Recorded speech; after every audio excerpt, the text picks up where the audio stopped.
Profesionales en seguros. Atención personalizada, auditoría y análisis de riesgos, asesoramiento profesional para una óptima transferencia de riesgos, intervención activa en la pronta y justa liquidación de siniestros. Nos ocupamos de su tranquilidad. Profesionales en seguros.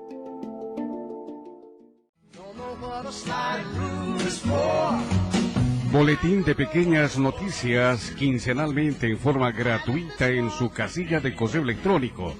El único medio periodístico y de servicios sobre propiedad horizontal orientado a administradores, propietarios, inquilinos, encargados y proveedores de consorcios.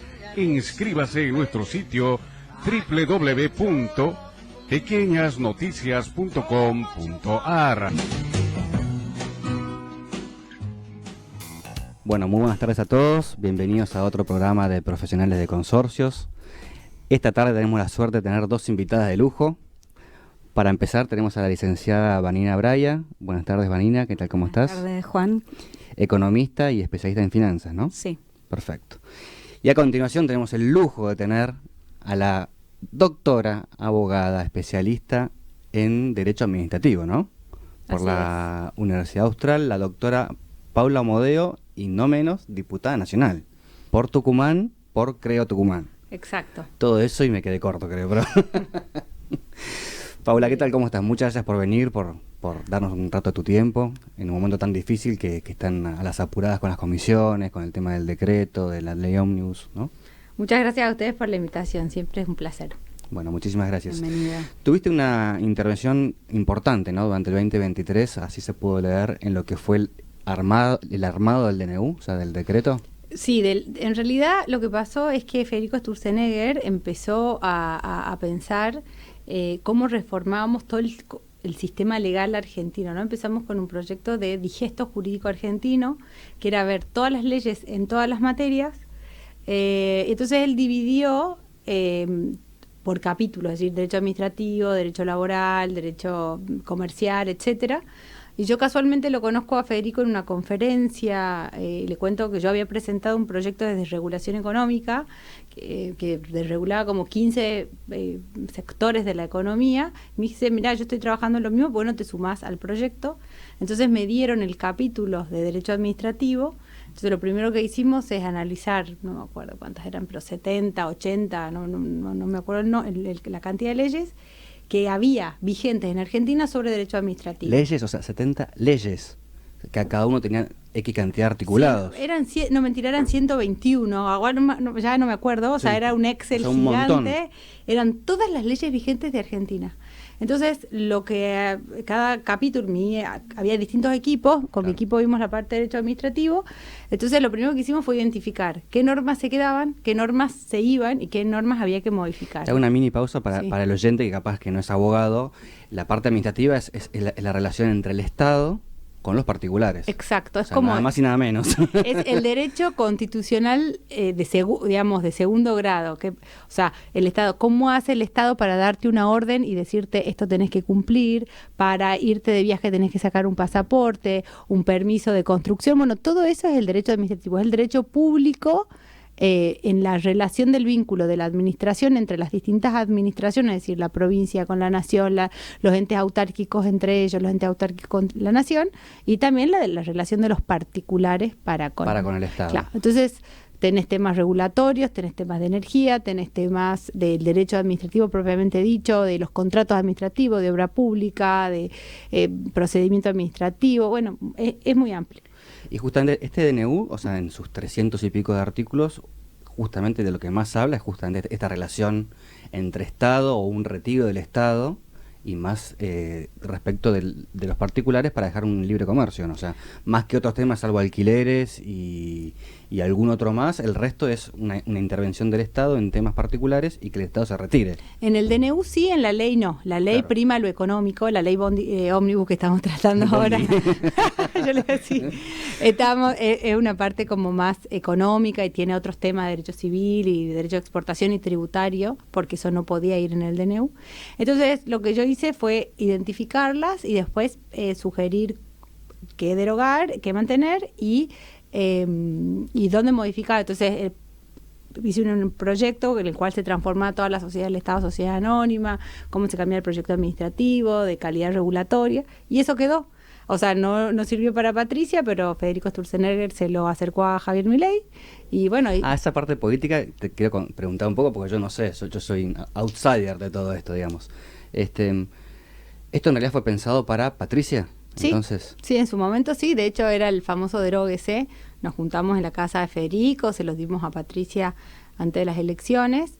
Y ahí te das cuenta que había realmente una coincidencia de ideas y de proyectos, por ahí con algunas diferencias de grado, ¿no? Entre Patricia y Bullrich y Javier Milei, y cómo que ella sea su ministra y que Petri también sea su ministro, no es un tema coyuntural o meramente electoral, sino que hay una idea. Yo creo que Argentina, después de las elecciones, a pesar de que el Congreso esté como muy fraccionado, creo que en Argentina ya hay, como antes había kirchnerista y antikirchnerista, yo creo que eso ya no existe en Argentina, sino existe un modelo o un pensamiento de un modelo económico de un Estado más chico, de una intervención más fuerte en temas de justicia y de seguridad, pero menos fuerte en temas regulatorios, económicos, te diría desde el centro a la derecha, y por otro lado quedaron todos los otros que estaban fascinados con el modelo medio intervencionista y las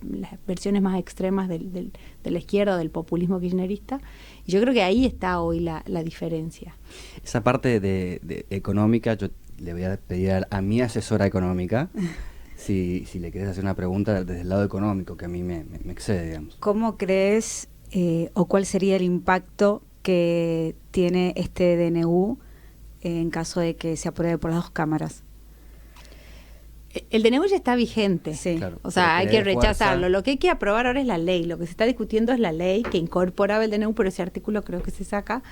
Entonces, el DNU, la ley, todas las reformas que se vienen, nosotros tenemos un desafío muy grande, que es volver a construir confianza como país, ¿no? Porque la única forma de crecer, como está la foto hoy, es la inversión capital. Necesitamos que vengan capitales, necesitamos que la gente invierta capital. Y la forma de que inviertan capitales es generando la confianza, las reglas de juego para decir vos te movés. Y de hecho, en la ley hay un capítulo muy grande que es de promoción de grandes inversiones. Y si pensás en la experiencia argentina en los 90, digamos, la luz de inversiones vinieron con unas reglas de juego que estaban dadas por los tratados bilaterales de inversión, que decía, bueno, si yo te cambio alguna de estas reglas de juego, vos podés ir al CIADI. Entonces ahí tuvimos juicios en los tribunales internacionales. Pero eso era para los que venían de afuera. Pero para los que tenían que invertir acá o seguir invirtiendo acá, vos también le tenés que dar seguridad jurídica. Es decir, mirá, estas son las reglas de juego. Por eso yo insisto tanto que para mí el punto clave del DNU no son todas estas reformas por ahí desde regulatoria.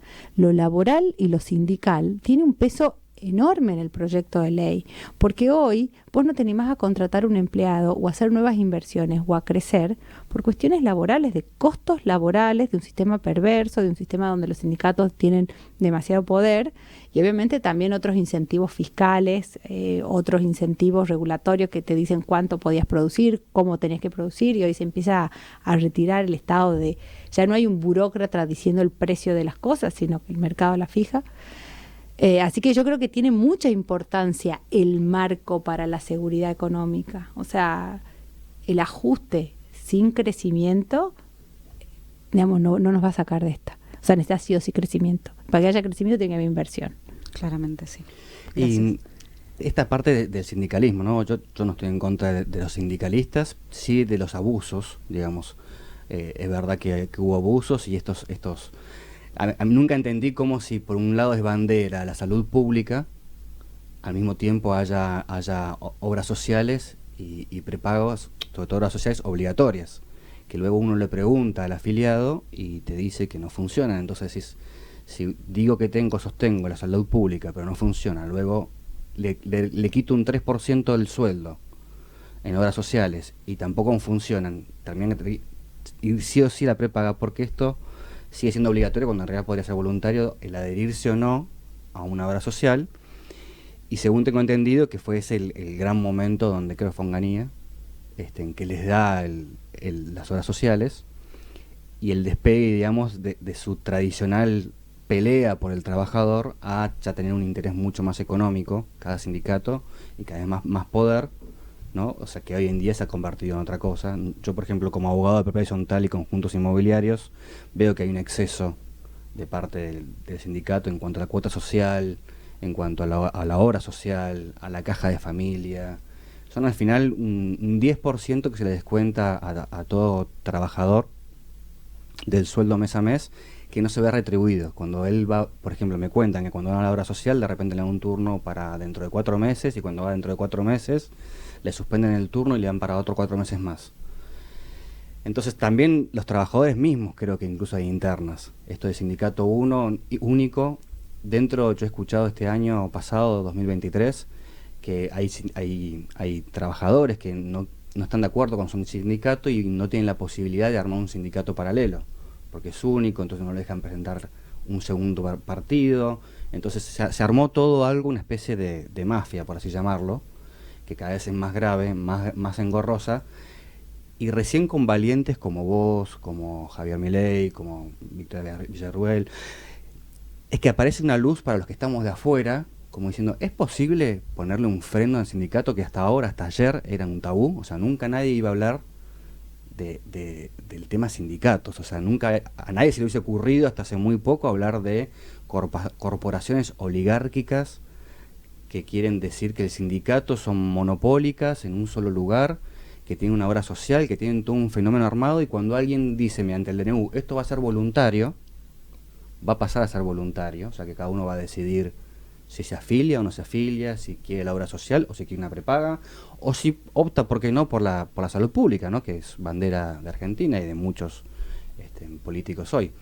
Vos dentro del Congreso, ¿cómo ves que está dividida esta opinión, o sea, de como conquista social que se dice de parte de los trabajadores, que sigan los sindicatos con todos los privilegios que tienen hoy en día, o hay una parte que ya dice, no, a ver, pongamos un freno porque si no, justamente lo que decíamos antes, es imposible que vengan inversiones en un contexto social, económico y político que no te da seguridad jurídica y te dice, la gran mayoría de emprendedores o empresarios te dicen, el gran problema de Argentina no es justamente, le sobra materia prima, lo que le falta es justamente seguridad jurídica puntualmente en lo que es la parte laboral, ¿no? Mira, creo que en esto ni siquiera estamos hablando de seguridad jurídica, estamos hablando de desarmar una de las mafias más perjudiciales para los trabajadores que ha existido en Argentina. Yo no me animaba a decir tanto, pero no, sí. No, o sea, es verdad. Por eso vos sos diputado y yo no. A ver, yo creo que hay cosas que son técnicas, ¿no? Puedes discutir si es mejor que el recurso se eleve al que lo dicta o lo resuelva el inferior. O sea, son cosas técnicas donde podemos discutir digamos, que un modelo es mejor que otro. Si la intervención en el bioetanol es mejor que el precio lo decida la Secretaría de Energía o lo decida el mercado. Son cuestiones filosóficas de decir cuál es el camino para llegar al mejor puerto. Acá no hay un mejor puerto. Acá los sindicatos solo laburan para ser millonarios. Moyano es millonario. Sí, pues la oligarquía, digamos. Y nadie lo puede negar. Él, el hijo, el y es una nieto. Cosa, y es obsceno. Es obsceno la cantidad de plata que manejan y el poder. Y te das cuenta que realmente la violencia que ejercen contra los trabajadores y que la violencia y el nivel de impunidad que ellos creían que te manejaban y hacían que Sancor tenga que tirar miles de litros o cientos miles de litros de leche porque tenías un bloqueo sindical. Entonces acá es, así como tenemos que combatir al narcotráfico, tenemos que combatir a las mafias ilegales de los sindicalistas y de este enriquecimiento. Las obras sociales sindicales están fundidas. Entonces el Estado sí pone millones, vos ves los aportes a las obras sociales, son millones de pesos. 3% de cada recibo de sueldo por mes. Pero además, es una fortuna. No, además del aporte sindical, estaban manteniendo obras. Claro, estaban manteniendo, el Estado hacía aportes directos a las obras sociales. Claro. Había aportes del Tesoro. Entonces lo único que hacían era un pasamano, porque vos te tenías que sacar la de empleados navales para pasarte si eras trabajador del Estado, vos no podías pasar a OSDE, por ejemplo. Si vos querías pasar a OSDE, tenías que hacer un pase de manos haciéndote de alta de trabajadores navales o cualquier obra social que estaba adherida, y ella te derivaba los aportes a la prepaga. Entonces en el medio siempre había alguien que lo único que hacía era un pasamano. O sea, no prestaban servicios y hacían un pasamano. Entonces, de una comisión, digamos, que se queda. Entonces lo que yo digo es, esto no es ya de una discusión de medios, es decir, cuál es el mejor medio para llegar al fin de proteger a los trabajadores. Esto es, combatamos a estos mafiosos que nos quieren tomar las calles, que quieren seguir manteniendo los privilegios. Esto es lo peor de la casta. O sea, esto es lo que tenemos que combatir.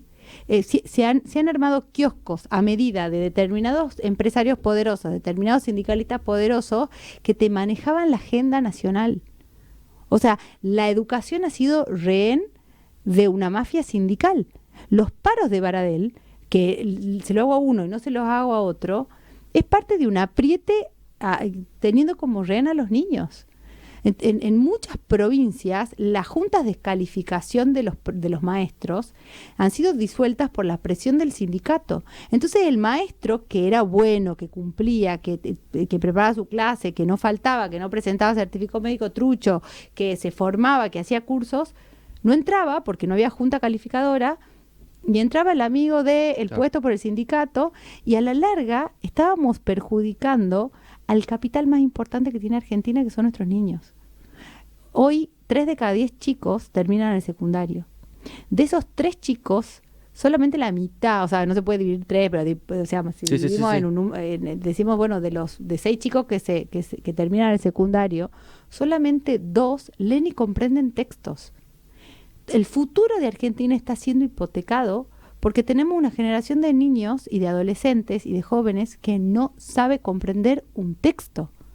Entonces, el daño que han hecho los sindicalistas argentinos es enorme, es inconmensurable, porque a un chico que no le diste clases o que fue a la escuela y que tenía un maestro que no estaba preparado, o como en Santa Cruz, que no llegaban, no sé si ni siquiera a 2/3 de lo que deberían haber tenido de clase, porque tenían paro tras paro, tras paro, tras paro. Entonces, has minado y has perjudicado a Argentina de acá a 20 años por el accionar de ellos, y nadie los paraba y nadie se les plantaba. En la gestión de María Eugenia Vidal, ella trató de plantársele y se lo hicieron imposible. Entonces, esto realmente, cuando dicen no hay necesidad y urgencia, yo digo, ¿me están jodiendo que no hay necesidad y urgencia?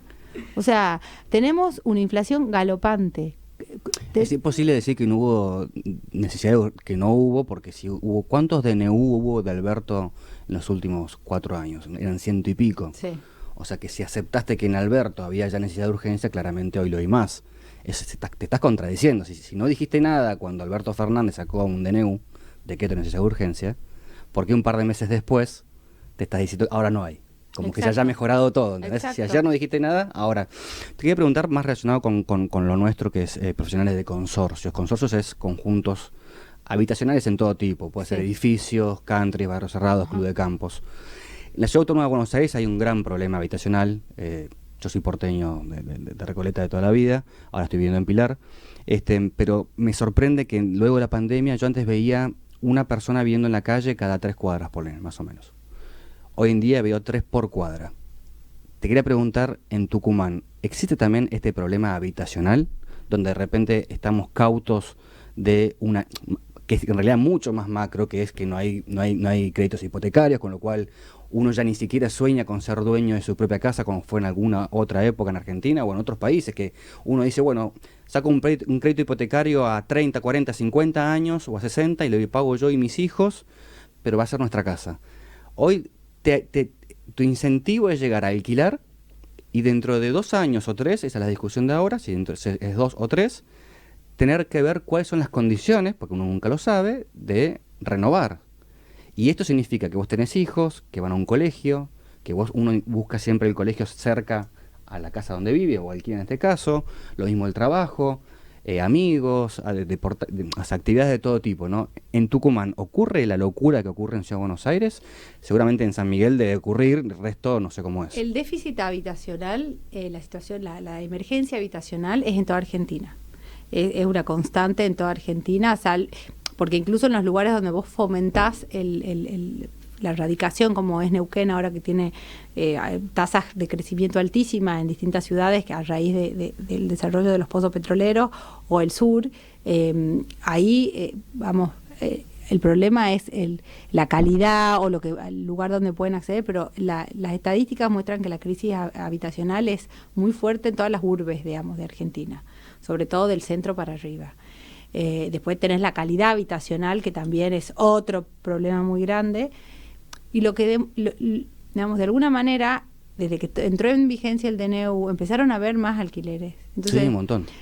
Mucha gente decía, bueno, tiene que haber, el Estado tiene que subsidiar créditos. Yo decía, no, de nuevo caemos en la lógica de pensar de un Estado, un burócrata que te interviene, que ya demostrar, o sea, la ley de alquileres en su momento que establecía un precio máximo y un plazo, etcétera, no la que estuvo vigente ahora, sino en su momento cuando se hizo la primera ley, fue un rotundo fracaso para hacer una solución al problema. Entonces, y lo mismo pasa con precios cuidados y con ley de góndola. Cuando el Estado se mete y quiere regular, las externalidades que genera son mucho más problemáticas. Entonces, si el dólar de alguna manera empieza a tener un equilibrio, si la inflación empieza a tener un equilibrio, si empieza la economía a despegar, van a volver a aumentar el precio de las propiedades, va a volver a activarse el mercado de compra y venta, entonces va a volver a activarse el tema de créditos hipotecarios. O sea, de nuevo, el diagnóstico creo que lo tenemos. En eso sí hay como una idea ideológica, te digo, o un sesgo de miradas, digamos, de marcos teóricos. Hay algunos que creen que el problema habitacional se resuelve con más intervención del Estado. Ya está demostrado que eso nunca es una solución. Entonces ahora tenemos que probar. La ley de alquileres, por ejemplo. La ley que pésima. Que fue un desastre. O sea, y después la que salió después, o sea, era una cosa peor. Yo no sé quién, porque dicen que el camino al cielo está lleno, el camino al infierno está lleno de buenas intenciones. O sea, vos podés tener buenas intenciones. La intención fue clara. Lipovetsky lo que buscó fue votos de los inquilinos. Se dio cuenta que la masa de inquilinos, ya que no nos dejan soñar con comprar un departamento o comprar una unidad funcional, como no puedo soñar con eso, mi sueño es alquilar. Dice, bueno, ¿cuántos alquilan? No sé, no puesta en la cabeza de Lipovetsky, pero lo que te digo es que muchas veces sacarle la buena digo, cuando una ley declara una buena intención, no sé, quiero que todos tengan casa, quiero que todos tengan comida. Entonces, yo hago estas declaraciones de buenas intenciones, pero empíricamente, o sea, la realidad me demuestra que cuando se metió el Estado hizo las cosas más caras, puso mal los incentivos, tenía muy poca información para tomar las decisiones, el mercado es mucho más eficiente tomando las decisiones. Entonces, yo creo que es muy bueno a ver, la situación es muy difícil y no es que porque salga este DNU o porque salga una ley va a cambiar la Argentina de un día para el otro. Hay tanta destrucción, ha habido tanta caída del salario real, pasamos de un salario real de $1.500, $2.500 a promedios de salarios reales de $700. O sea, hay lo que te decía, muchas generaciones de niños que no han visto a sus padres trabajar, muchas generaciones de niños que han crecido con un plan, muchas generaciones que no leen ni comprenden textos, que le han faltado nutrientes. Entonces, y aparte un lastre para las empresas que están con poco margen digamos, poco margen económico, de tolerancia financiero para solventar la inflación galopante que vamos a vivir. Va a ser muy difícil, pero es como si vos tenés un paciente en terapia intensiva con una infección que le está subiendo y le vas a tener que cortar la pierna. O sea que este DNU, esta idea en realidad ni siquiera es de Milei, sino que fue armada para Patricia Bullrich. Si ganaba Patricia Bullrich, después no ganó, entonces fue para Milei. No sé si Patricia hubiera podido tan rápido y con tanta vehemencia y con tanta... O sea, creo que Patricia estaba mucho más condicionada por el contexto de lo que era Juntos por el Cambio. Acordate que tenés los radicales, tenés el ARI, que hoy está totalmente en contra de Milei, la coalición cívica, tenés posturas mucho más socialistas de parte de algunos radicales. Yo creo que el presidente, si bien yo he tenido diferencias de conceptuales de algunas cosas y por eso tengo un partido y un bloque... Ustedes compartían banca, ¿no? O sea, los tres solos, o sea, Victoria, Javier y vos. Y nadie más. Pero en realidad estábamos al lado, pero yo soy un monobloque, no es que yo estaba con ellos. Por eso yo mantengo mi partido, que es Creo Tucumán, y fundamos un partido de Tucumán para Tucumán, que nadie venga a Buenos Aires y me diga este el candidato, se vota así, no. O sea, nosotros... ¿No se puede eso? No, en Creo Tucumán es de Tucumán para el mundo, no del mundo. En Provincia de Buenos Aires hace 25 años el gobernador es porteño. Pero Kicillof es porteño. Pero ustedes casi tienen como una simbiosis, o sea, en los límites, General Paz es un límite... No, hay cierto resentimiento y localismo entre provincia y capital, ¿eh? Sí, sin embargo, los últimos 25 años es porteño. Claro, pero una cosa es esa y otra cosa es que venga alguien de Buenos Aires que no conoce la realidad de Tucumán y diga, el candidato a intendente, el candidato a diputado, el candidato va a ser porque me cae bien. O sea, entonces lo que nosotros decimos, nosotros somos un partido de gente que no era política, de Tucumán, outsiders. Outsiders todos, y les dijimos a los señores de Buenos Aires, no, muchas gracias. Ya tenemos muchos porteños por todos lados. Yo viví acá igual como 12 años, así que bueno, muchísimas gracias. Muchísimas gracias por haber venido. Gracias. La verdad que un lujo tenerte y muchas gracias por contarnos todo esto que para nosotros es súper interesante. Muchas gracias, Vanina. Y bueno, nos veremos en el próximo programa. De nada. Muchas gracias.